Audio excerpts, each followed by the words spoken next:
Welcome and thank you to Elsa Delgado for welcoming us into her home and her beautiful altar, her ofrenda for Dia de Muertos. Um, You're very welcome, and I'm honored that you came to my house to see my altar. That is, I do it every year, and it's for my mom, my dad, and my nephews this year. And more than anything, I started this when my mom passed. I have my grandparents also, and it's for all. We still have some pictures to put up in the altar, but for all our relatives that passed. Mm. My mom is the center of in this altar. So, what I can tell you about Dia de los Muertos is that it's a celebration of loved ones that have already passed. It's not, we don't have anything to do with Halloween. This is not a Mexican Halloween. It's a tradition that it comes from the Aztecs 3,000 years. Yes, it was pre-Columbian times when the Spaniards came to Mexico. Then the two celebrations mixed because the Spanish wanted the Indians to be part of the Christianity celebrations. So they mixed the two events, and now it's like Christian and Indian, or how can we call it, a pre-Columbian celebration. And so, and it's been evolving with time. Every year is a little bit more, and for every family from every place is a different way to do the altars, different way to do the celebration, but everything is about the same. Celebrate our loved ones that we believe they will come in their souls to spend a day, one day with us, after they pass. And we expect them with flowers and with food that they love. My mom used to love fruits and chocolates. And she didn't like much the marigolds, but she loved flowers. Her house was always smelling like flowers. And the marigold is one of the flowers that I guess are being used forever because it's in abundance in Mexico. It feels complete full of the marigolds, and then the strong smell.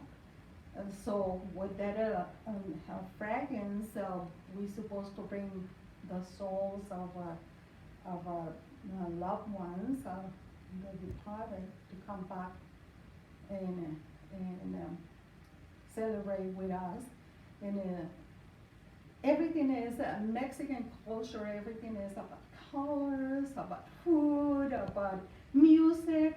Right now we don't have music, but usually it's about music. If we could have a mariachi band right now in this recording that we're doing, and this celebration was to show you what the real Dia de los Muertos is. We have water to wait for our departed ones, our loved ones. When they come, they're gonna be thirsty for the long journey. So they wash their hands and they drink the water, they turn up and they eat. And the day that we celebrated is, my mom was born in October 31st. So I started the celebration from the very first, then the first and the second. The third, 3 days of celebration, and it's food. Some of the, it's whatever you like, but some of the foods that we make in those days are mole and tamales and Mexican food, traditional Mexican food. And we love those foods, and it's what we eat those days. And we, some places like in Mexico City, central Mexico, in southern Mexico, there are different drinks, like pulque is one of the drinks that's made out of corn, and tepache is made with the pineapple, and different drinks. Champurrado is something that I love, and it's made with corn and chocolate, and it's warm, so it's great for these days. More than anything, it is to remember and talk about our loved ones, and not forgetting that they were family, and they still seeing us. Their souls are around us. Their spirits are always with us. And I believe in my heart. I believe with all my that my mom still can listen to me, and still can see it. Sometimes when I plant flowers that she loved, roses, and when I go and take care of my roses, I'm thinking, and she probably saying, "I love you, garden." I will love to be walking one with you, with all the flowers and all the plants and everything. And when I make something special food that she loved, I feel like she's right there telling me, "Hey, don't do too much of this, so I'll put a little bit more of this." So this is what Dia de los Muertos is all about. It's nothing to be scared of. It's nothing that is, like I told you before, it doesn't have anything to do with Halloween. Halloween is more about witches and monsters and different beliefs. This is more about celebrating our loved ones. And just have a special day, a special week, talking about departed relatives and family, and some of the things that some people believe, well, but why do you have the Katrina, Is that? It looks like a witchcraft, or the skulls. Well, it doesn't have anything to do with witchcraft or anything with it is the skulls. You can say that it comes from a pagan beliefs, religion, that it comes since times of the Aztecs. It is just when we lose our bodies, is where we are. It's skeletons, And the Catrinas is something that it was that started before 1900s. That was this reporter that made fun because instead of staying in the beliefs of the indigenous people, we went more sophisticated and mixed it with the Spanish. So not that is now was a skeleton, but with this jewelry and this beautiful dresses and everything, is that it became the Catrina, it was not anything to do with witchcraft or anything that is weird. It's just our bodies represent our bodies without flesh. There is a skeleton is what we become when we die, you know, and it becomes to a point that is just part of the ground when we are sanded, you know, and everything else that you would like to ask or that I need to. I'm smelling something sweet. What am I smelling? Well, you're smelling copal. Copal is a tree that grows in Mexico, and the sap of the tree is called. It was called by the Aztecs or Nahuatl. It was called copali, and now it is used to bring the spirits to their houses. So they come back like this.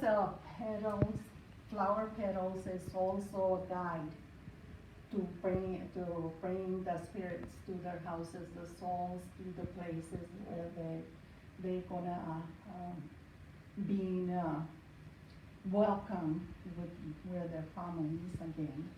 So is I can show you that is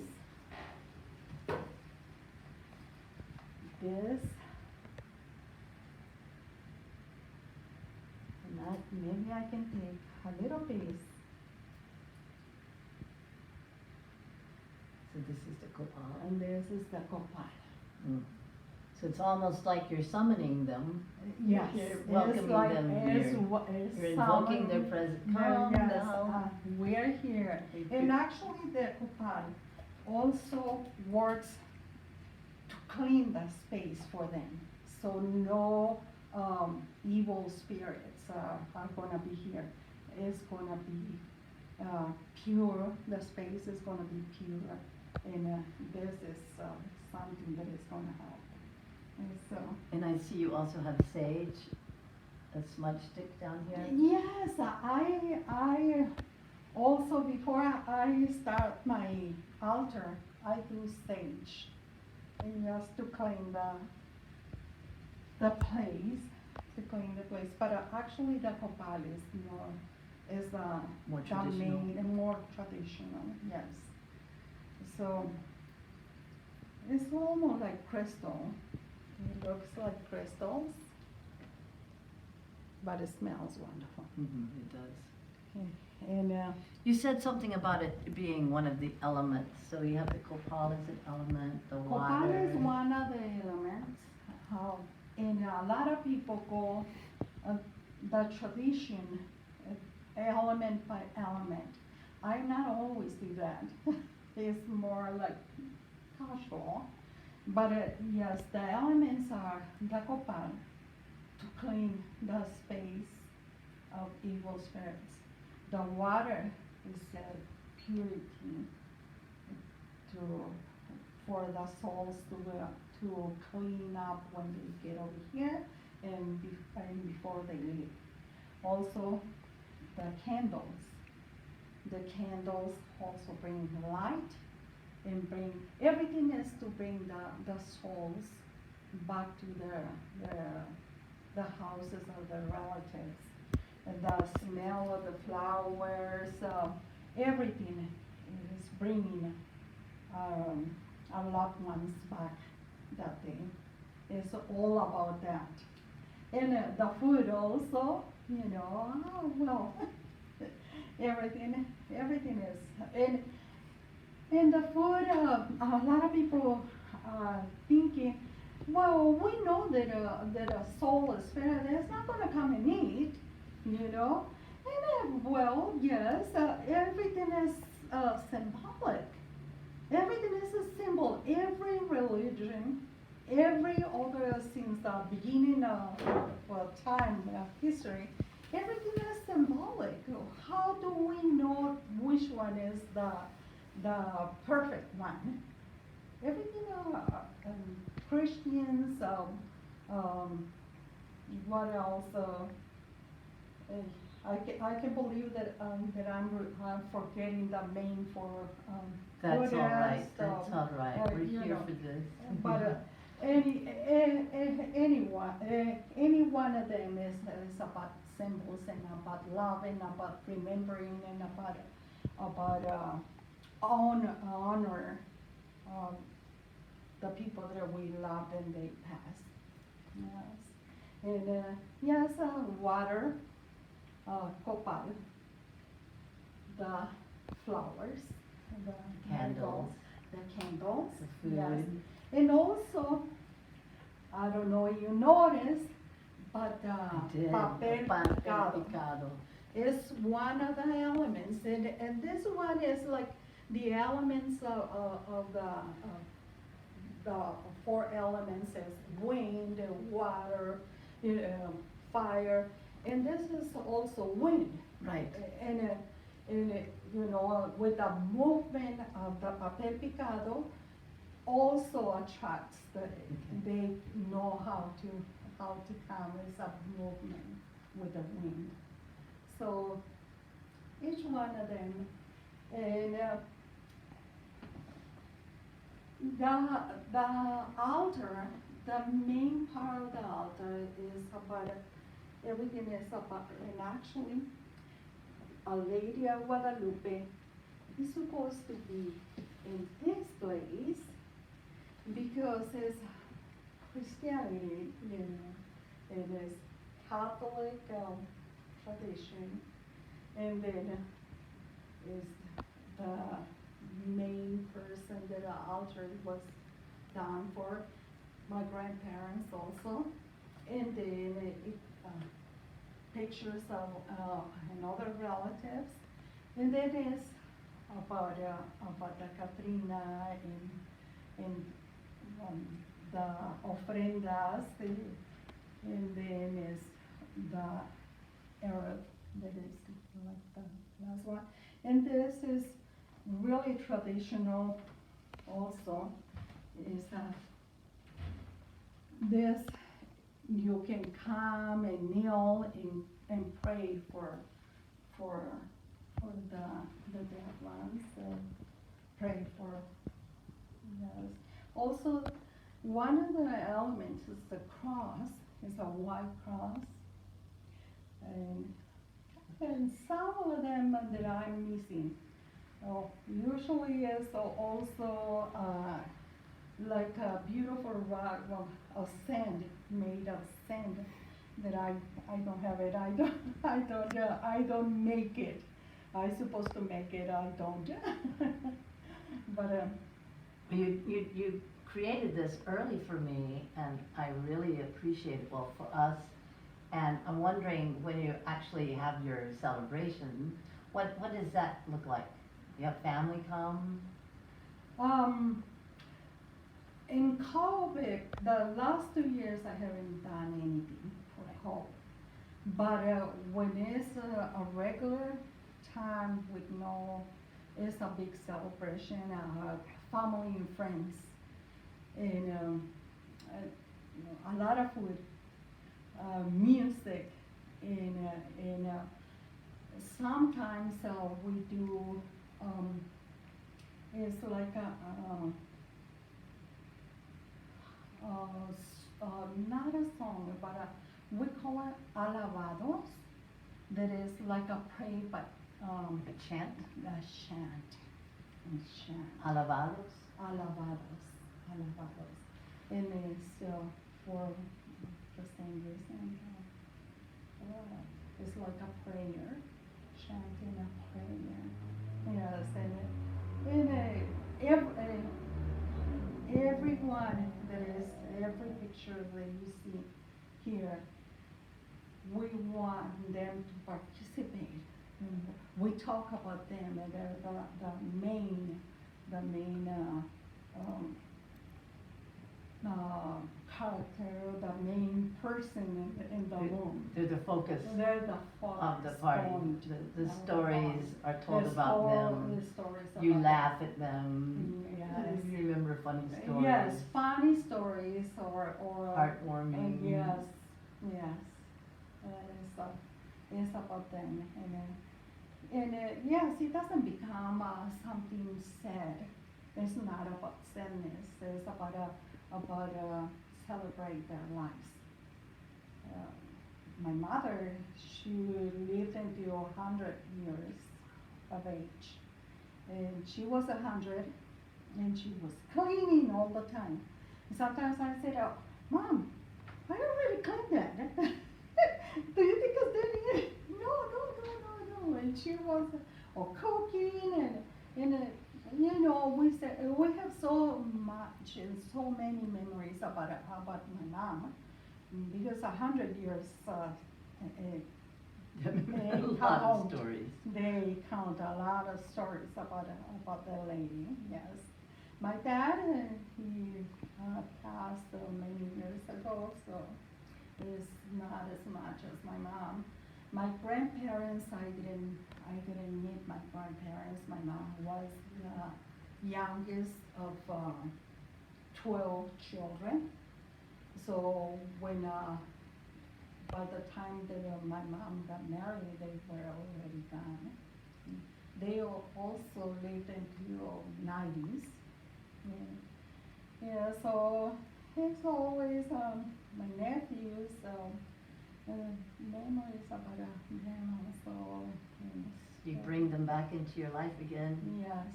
And it's also a great reminder that we need to be appreciating. We need to be appreciate every moment of our lives, and never forget about the ones that are gone also. Right. You know, appreciate them. So when we pass, we'll be remembered also. We want to make sure we leave funny stories Yes, too. let's leave funny stories. Yes. Well, this is wonderful. I really appreciate your time today, Elsa. You're welcome. Is there Yes. anything else you wanted to share before we? Well,